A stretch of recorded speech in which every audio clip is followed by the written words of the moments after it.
we were talking about how to develop the accent of the English language.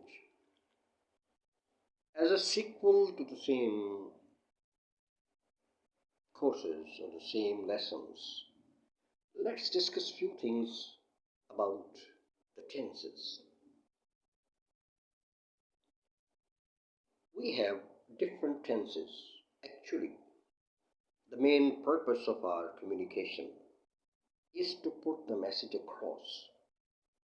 We have certain message to communicate, and for that reason we have to follow certain rules and regulations, particularly when we are engaged in formal communications. In case of formal communications, we have to be very much careful because there is no chances of redeeming the situation if at all we have committed any mistake. That's the reason that we have to follow certain rules and regulations. So we have to take care for the tenses.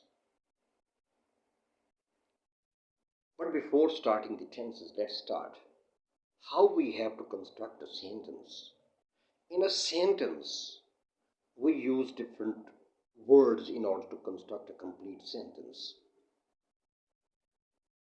The main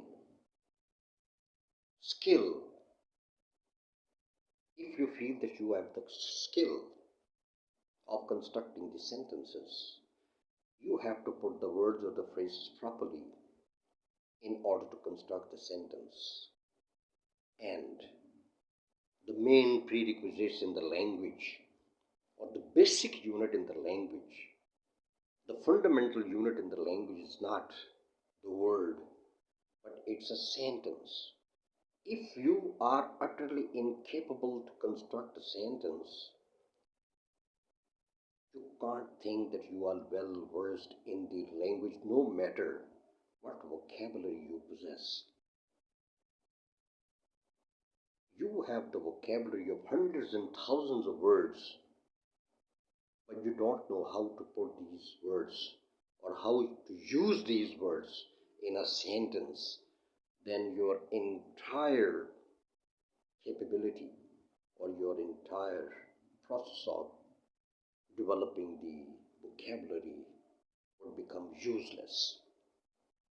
In constructing this sentence, we need a noun. First of all, we need a noun. What is a noun? Noun, in grammatical language we use noun, but otherwise it's a name. When we talk about the name means name of anything, any person, any situation, any place, any article. Even we give the names to the things which are not physically existed in this world. So they are the abstract things.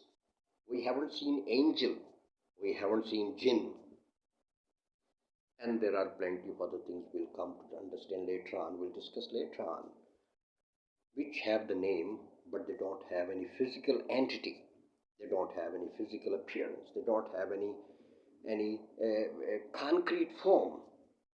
So once we have given the name to something, the name of people, the name of vegetables, the name of birds, the name of animals, the name of places, the name of objects, once we have given the name to anything, this is called a noun. So we require noun in order to construct a sentence. Noun has to perform two functions, as a subject and as an object. If noun directly performs any function, so this is called subject. For example, Mr. So-and-so or Mr. S watches television. Who watches television? It is Mr. S who watches television. So Mr. S is a subject, and television is also a noun, but it's not performing any function. The function who performs is Mr. S, and the noun upon which the function is being performed is called the object. So in this sentence, Mr. S is a subject and television is an object. So this is the noun.